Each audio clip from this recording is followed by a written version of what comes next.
All right, I'm about to winterize my trailer. So the first thing that I've done is I have gone around and emptied out the tank. So the water tank.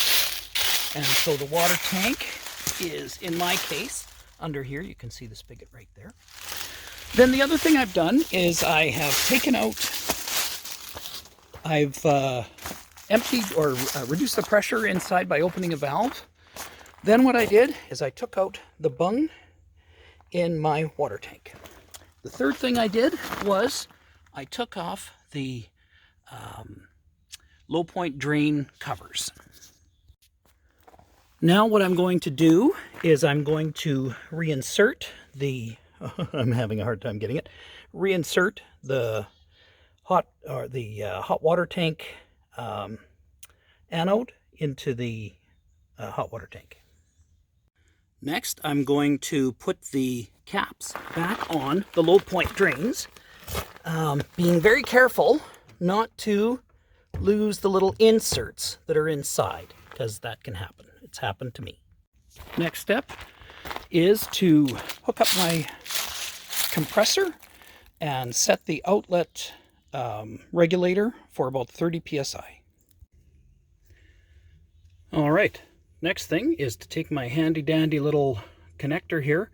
This you can find at any hardware store. Basically converts from air chuck to, from air chuck to garden hose thread. Put that on my city water connection in. All right, now I verify that my pressure is about 30 pounds, a little below 30 pounds, that's okay.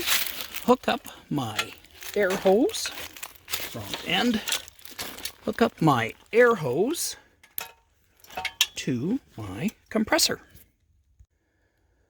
Now I take the air hose and I hook it up to my connector on my city water line. So now what's happening is air is going in and is filling the air lines and is going to use the hot water tank as an air chamber.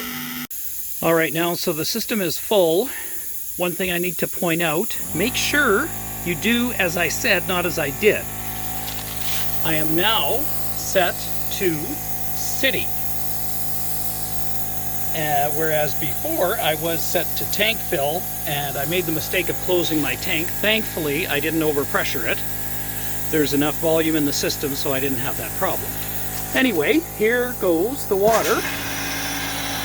So you can see now I'm draining out water. And I'll just keep doing that until it stops giving me water. All right, now I'm on the inside of the coach, or the trailer. So now I'll start with the bathroom.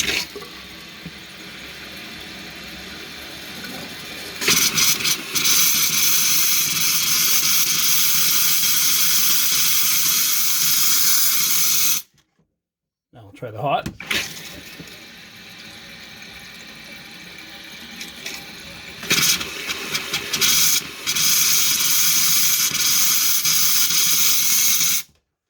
I'll come back to those in a minute.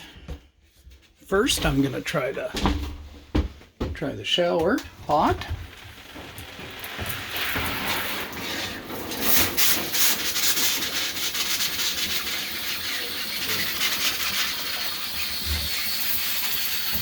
And I'll do cold.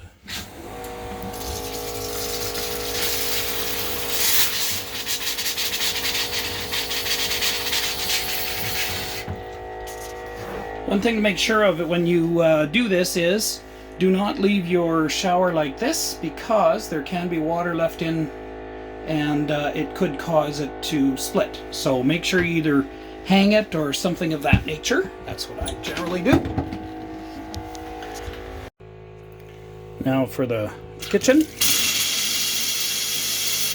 You can see that we're running out of water in the system. Of course, I've done the toilet. Didn't want to bother putting that on YouTube. So now what I'll generally do is I'll run around and do this a couple of more times in each faucet. And the last thing I'll do is I throw maybe 2 cups of antifreeze into each of the traps. So make sure you do the shower, do the kitchen sink, do the bathroom sink, and then I generally put about a gallon into the black tank as well. In our case, I think we've still got a little bit of cleaning solution because we did a clean last time we used it. So we're going away this weekend, and what we'll do is we'll dump that, and then I'll put some in after that. And that's really all there is to winterizing your trailer. All in all, probably took me about maybe an hour at the outside, from the time I started draining everything until the time that I'm done. One thing I forgot to mention is it's a really good idea to get some silicone spray or something of that nature and give the toilet flushing mechanism in the toilet itself a good spray with silicone spray. That will keep the gasket lubricated so that it won't pop off in the spring when you get the trailer back into shape for using.